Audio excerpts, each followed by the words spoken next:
Queridos irmãos e irmãs em Cristo Jesus,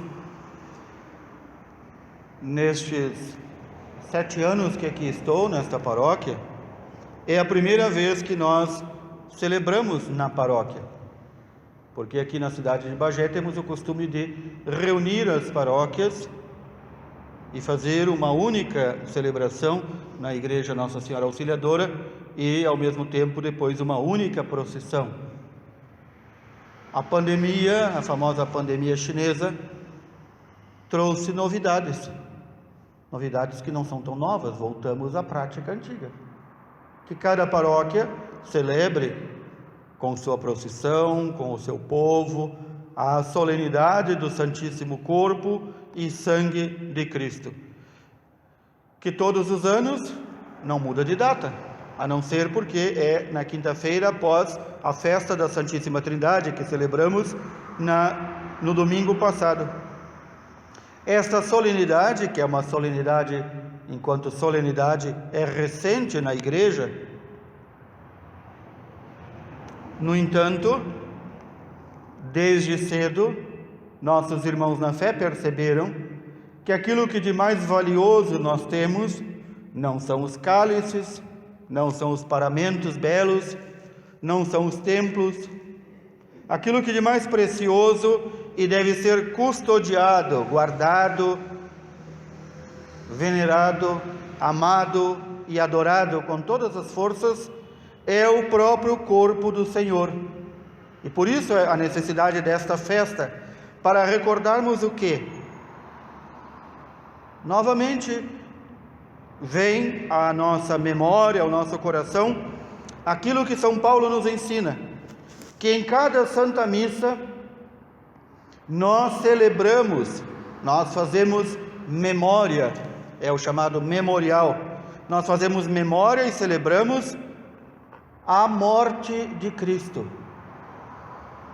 Por isso, quem não entendeu a Sagrada Escritura, quem não a estudou, ou se faz de lesado, acha que missa tem que ser algo divertido e encantador e cheio de coisas para agradar o homem. E a missa não é para agradar o homem. A missa é a repetição, desta forma sem o derramamento de sangue, do sacrifício de Cristo no Calvário. Cada Santa Missa é de novo Cristo que é imolado na cruz, seu corpo é destruído para que ele morra, para nos reconciliar com o Pai. São Paulo nos deixa isso bem claro quando diz: nós, ao celebrarmos, estamos dizendo àqueles que creem e àqueles que não creem, nós celebramos a morte do Senhor, nós comemoramos a morte do Senhor. E a pergunta diz, deve ter ocorrido entre os primeiros irmãos na fé: até quando vamos fazer isso? E ele diz: até que ele volte. Portanto, a Santa Missa não vai deixar de existir até que ele volte. Até que ele volte para nos julgar a nós, vivos, e aos defuntos. Enquanto isso, temos que anunciar ao mundo. E muitas pessoas nos dias de hoje, mal formadas ou mal conhecedoras da própria fé, dizem: prefiro uma missa mais alegre, prefiro uma missa mais motivada, prefiro uma missa com uns cantos mais frenéticos, sei lá, que nome usar. Não, tu preferes o carnaval. O carnaval não é a morte de Cristo. A morte de Cristo na cruz pode ser contemplada, e o seu sacrifício de seu corpo e seu sangue, com uma frase muito recente, uma resposta que um grande santo do século XX deu. Quando perguntaram ao Santo Padre Pio de Pietrelcina, este homem santo e místico, o que era a Santa Missa e se na missa se pode fazer tudo, por exemplo, bater palmas na missa, como muita gente gosta de fazer. O Padre Pio dizia: sim, lá no Calvário também tinha quem batia palma. Eram os carrascos e aqueles que condenaram o Senhor. Portanto, nós em cada Santa Missa estamos celebrando aquele momento da crucificação. Portanto, este momento solene e único, nós o repetimos a cada Santa Missa. E há muitos que vão dizer, não, mas as coisas não são assim, as coisas mudaram. As coisas não mudaram para Deus. Deus não muda. E por isso Ele deixou normas de como Ele quer que nós celebremos. E por isso nós somos exatos e procuramos ser exatos nessas normas de cumprir. Mas também devem ter perguntado a São Paulo, o que é isto que vocês fazem na Santa Missa, que abençoam este cálice, abençoam este pão, e por que só alguns o recebem? Porque assim era no início da igreja. A pessoa não se tornava cristão hoje, era batizado e amanhã já saía comungando. Como nos nossos tempos em que as filas da confissão são quase raras e as filas da comunhão são imensas. Pelo contrário, muitos irmãos às vezes comungavam apenas uma vez na vida. Outros, quando tinham a oportunidade, e nós temos desde o Papa São Pio X a possibilidade de comungarmos todos os dias. Todos os dias. E ainda há quem não ache tempo nem de no domingo receber o corpo do Senhor. Então, aqui vem a história humana, que muitas vezes é uma borracha, um elástico, que ou é 8 ou 80, e não consegue manter-se no meio. O caminho de Cristo é o caminho do meio. E o caminho do meio foi anunciado pelo Senhor. Este caminho do meio não significa ficar em cima do muro, significa tomar posição e dizer, vou andar em equilíbrio. E o Senhor, ao anunciar que daria a sua própria carne, que daria seu próprio sangue, estavam não só os apóstolos, mas os outros 72 discípulos ouvindo, e mais todo o povo, ouvindo o que ele dizia, e perguntam ao Senhor, este homem é louco? Como é que é possível ele dar a sua carne e dar o seu sangue? Que história é esta, que ele vai nos dar a sua carne e seu sangue? E muitos o abandonam. Os evangelhos nos dizem que muitos o abandonam. Duas coisas o Senhor disse em sequência: que um homem não abandone sua esposa, que a esposa não abandone seu marido. E muitos já foram embora. Depois ele diz, eu darei a minha carne e meu sangue. E outros tantos o abandonam por causa disso. E então o Senhor olha para os que ficaram e diz, vocês se escandalizaram com isto? Ou seja, vocês se assustaram com isso? Vocês não aceitam isso? Vocês também vão embora? É a pergunta que o Senhor faz aos seus apóstolos. Vocês também vão embora como eles que foram? E eles dizem, pela voz de São Pedro, líder dos apóstolos, diz, não, Senhor, só Tu tens palavras de vida eterna. Só Tu.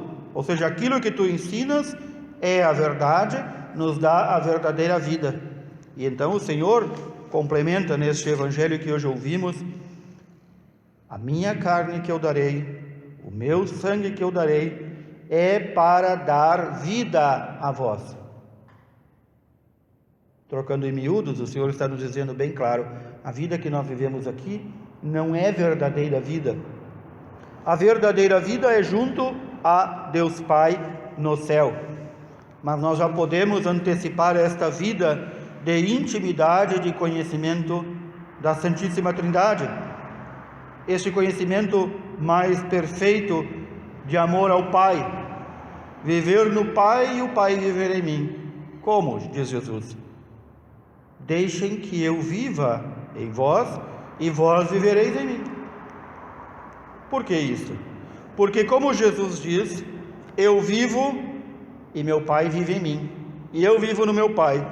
Portanto, aquele que me recebe, não é recebe aqui, como as seitas dizem, fulano recebeu Jesus. Não é este recebe de recebeu de boca ou de cabeça. É receber o corpo e sangue do Senhor. Ele diz, quem me recebe, quem come do meu corpo, terá a vida eterna. Quem bebe do meu sangue, terá a vida eterna.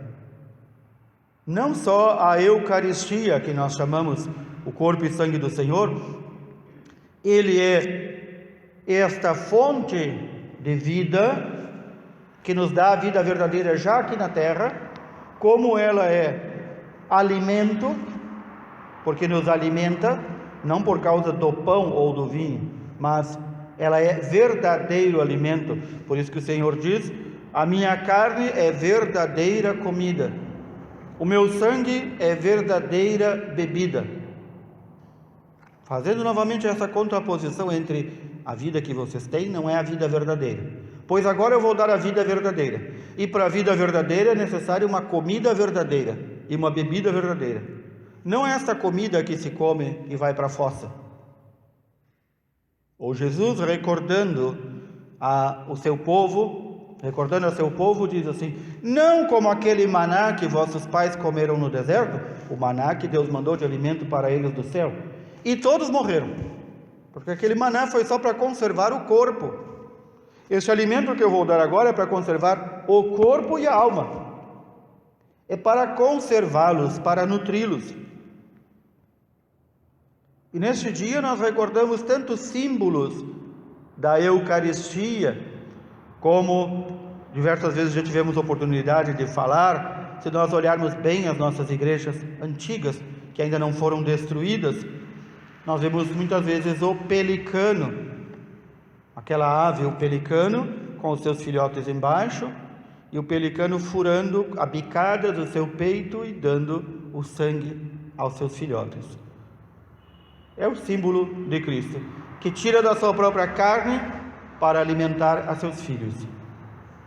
Nós vemos também tantos símbolos como o simples trigo, que é o nosso pão do dia a dia, mas que no altar do Senhor se transforma no corpo. O simples vinho, que alegra o nosso espírito, mas que na mesa do Senhor, no altar, se torna um vinho que faz os fortes. Não faz os bêbados como outro vinho, faz os fortes.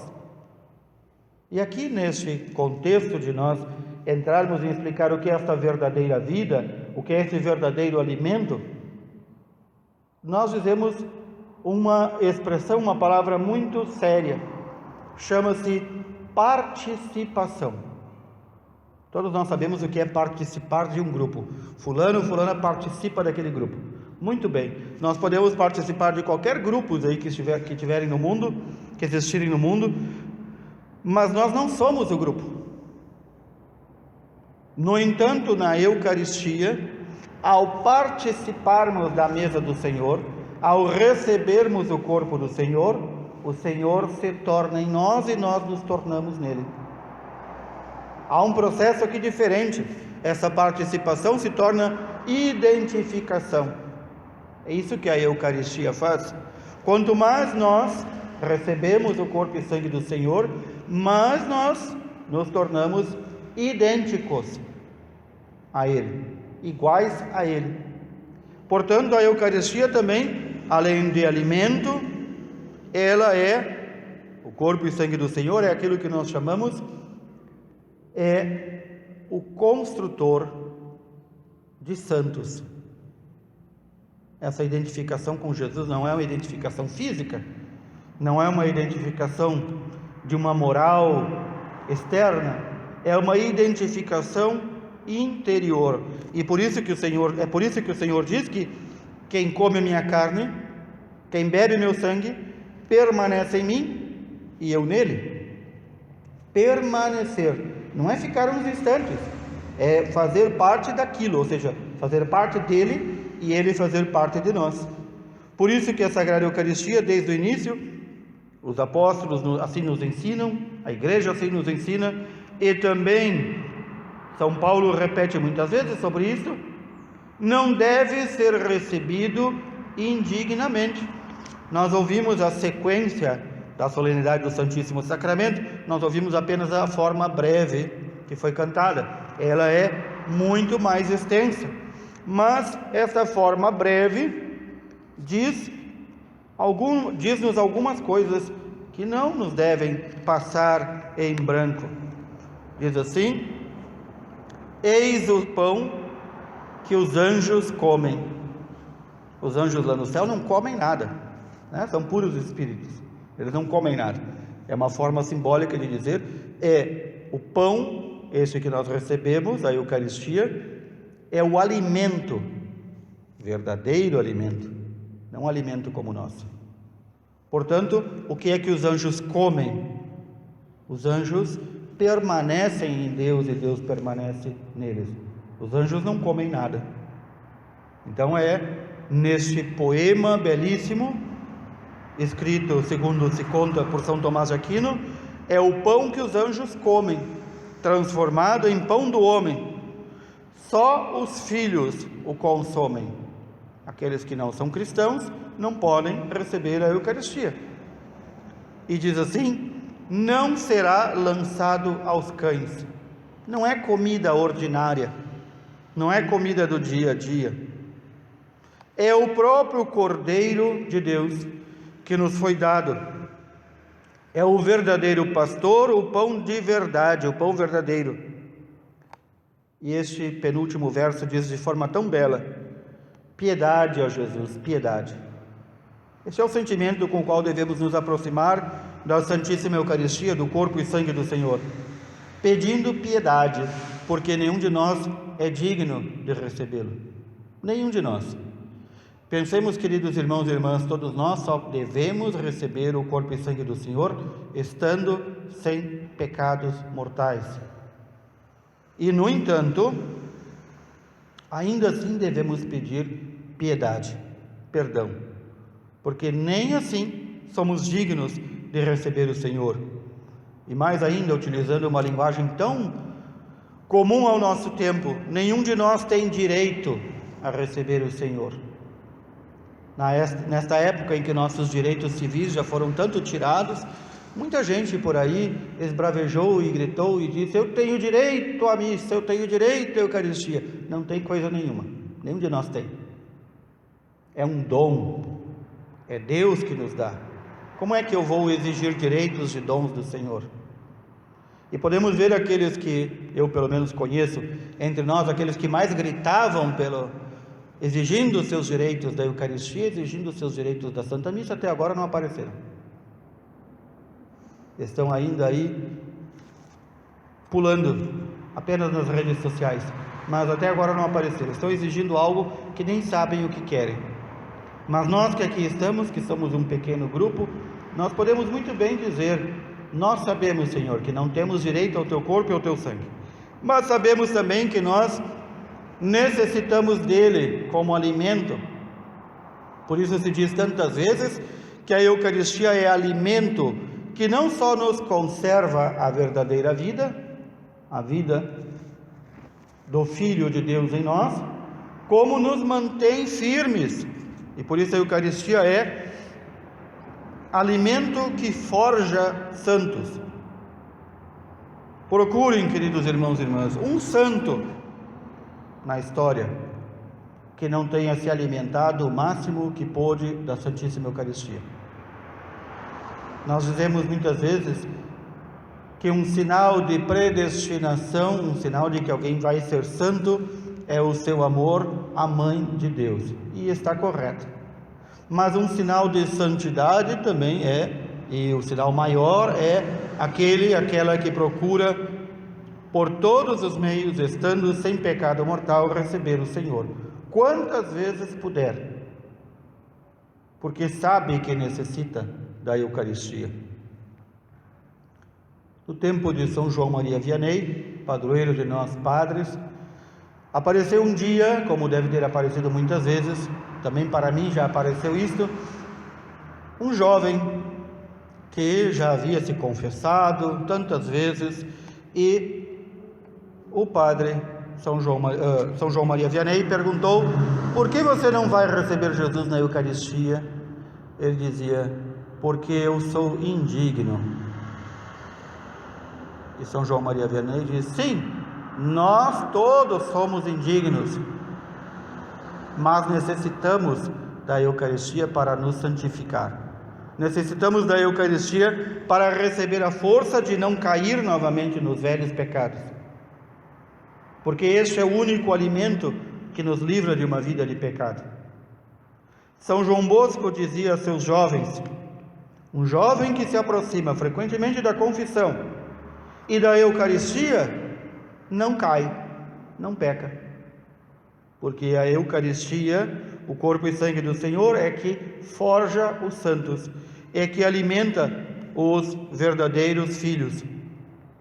E então, nesse dia em que recordamos com a solenidade do Santíssimo Corpo e Sangue de Cristo, nós devemos recordar isso, este dom imenso que nós chamamos pão descido do céu. Quem come deste corpo viverá eternamente. Quem bebe deste sangue viverá eternamente. Me recordo aqui, alguns anos atrás, onde, não numa missa do Santíssimo Corpo e Sangue de Cristo, porque nunca celebramos, é a primeira vez em nossa paróquia, mas me recordo que em um dia este mesmo Evangelho apareceu. E então, um dos fiéis que aqui estava, ao final da missa, veio bater boca com o padre. Tá? Ele não veio dizer: padre, eu não entendi. Ele não veio com a humildade cristã de dizer: padre, eu não entendi. Ele poderia ter dito: Jesus disse que quem come a minha carne e bebe meu sangue, este terá vida eterna. E os outros que não comem e não bebem o corpo e sangue do Senhor, o que vai acontecer com eles?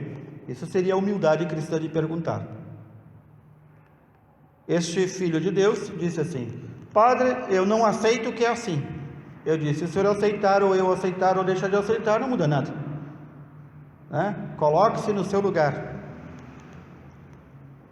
Eu não aceito que é assim, e não quero que seja assim, e faça do meu jeito. Então eu digo: funde a sua igreja, crie o seu evangelho, se atire na cruz, morra, ressuscite e se adore, porque o Senhor já é o seu próprio Deus. Que diferença da linguagem de alguém assim tão petulante. Nós vivemos na época da petulância, que as pessoas acham que sabem mais do que Deus. Que diferença de linguagem de um petulante e de um santo, que diz: eu sei que preciso da Eucaristia, que preciso receber o corpo e sangue do Senhor, e eu sei que eu sou indigno, e portanto vou pedir ao Senhor perdão de meus pecados, e vou pedir ao Senhor que me aceite, que eu possa recebê-lo, que eu possa ser alimentado com o seu corpo e seu sangue, mudar a minha vida para recebê-lo, e então eu possa viver essa verdadeira vida. Vida verdadeira. Vida verdadeira é o que tanto nos falta nos dias de hoje. Quantos santos ansiaram também por se alimentar da Eucaristia? Nos primeiros tempos da igreja, pelo menos até o século IV, V, a Eucaristia, embora celebrada todo domingo, não era acessível a todos. Nós conhecemos inúmeras vidas de santos que viveram nos desertos, viveram afastados das outras pessoas, viveram afastados da cidade, que iam apenas na Páscoa receber a Eucaristia, porque não tinham possibilidade, e eles passavam ansiando por aquela data e se preparando para receber Jesus. Que diferença dos nossos dias de hoje, né? Que nós muitas vezes vamos até a Santa Missa e ficamos conversando fiado antes da missa. Ficamos perdendo tempo, ou fazemos de tudo para chegar na última hora, porque em casa eu tenho coisas para fazer, olhar a TV, ouvir o rádio. Não precisamos recuar lá no quarto, quinto século, terceiro século. Basta lembrarmos aqui, tão próximo de nós, Santa Teresinha do Menino Jesus, que também não podia receber a Eucaristia todos os dias, e no entanto ela dizia: eu recebo Jesus na Eucaristia e tento permanecer o máximo possível sem pecados, porque sei que enquanto eu permaneço limpa, permaneço em santidade, o Senhor permanece em mim. E já na Eucaristia, ao recebê-la, eu digo ao Senhor: Senhor, fica comigo até o próximo dia em que eu possa te encontrar. Isso é uma verdadeira alma adoradora do Santíssimo Sacramento. É isso que nós devemos nos tornar, ansiosos. Nós vivemos numa época em que se fala tanto da ansiedade, né? Talvez o remédio aí mais vendido são os ansiolíticos, as pessoas que estão ansiosas com tudo. Mas a verdadeira ânsia nós não temos. Ânsia da Eucaristia significa amor verdadeiro. Como o namorado que vive longe, muito longe da namorada e tem ânsia de vê-la. O esposo que parte e tem ânsia de ver a esposa. Isso é o verdadeiro amor. Isso faz com que não sejamos indiferentes. Nós vemos muitas vezes na Eucaristia como as pessoas vão indiferentes à fila da comunhão, com um livro na mão, cantando, qualquer coisa, com a cabeça lá no preço do abacate, da batata, da cebola, fazendo qualquer coisa, menos. Pensemos no nosso coração como é que está nesse dia. Se ele está ansiando pelo Senhor, e façamos isso. Peçamos ao Senhor este verdadeiro amor, esta verdadeira ânsia. Eu me recordo aqui de tantas procissões do Santíssimo, não só aqui em Bagé, em que as pessoas fazem de tudo na procissão. Ao invés de rezar, cantar cantos eucarísticos, elas estão em cima de um caminhão, em cima de um carro, em cima de um megafone, fazendo discursos de trololó, como se diz, falando nada com coisa nenhuma. Aquele grupinho de trololó e o povo de trololó também com outros assuntos. Recordo numa cidade histórica aqui do Rio Grande do Sul, em que participava, e 2, 3 pessoas iam discutindo o preço do boi. Mas aquilo é um folclore, não é verdadeiro amor eucarístico. Este verdadeiro amor eucarístico tenho tentado aqui na nossa paróquia já todos esses anos fazer na quinta-feira, que é o dia da Eucaristia, recordando que o Senhor se entregou por nós e nos deu a Eucaristia, a Santa Missa e o sacerdócio numa quinta-feira. Por isso, nas quintas-feiras, às 19 horas, nós fazemos a adoração eucarística, para restaurar este nosso amor. Peçamos ao Senhor, então, que nos dê esta verdadeira ânsia de recebê-lo, este verdadeiro amor ardente. E então entenderemos o que é o Senhor viver em nós e nós vivermos no Senhor. Louvado seja nosso Senhor Jesus Cristo. Para sempre seja louvado. Juntos, como irmãos, professemos nossa fé. Creio em Deus Pai Todo-Poderoso. Outra vez eu fiz porcaria. Tem que falar o nome.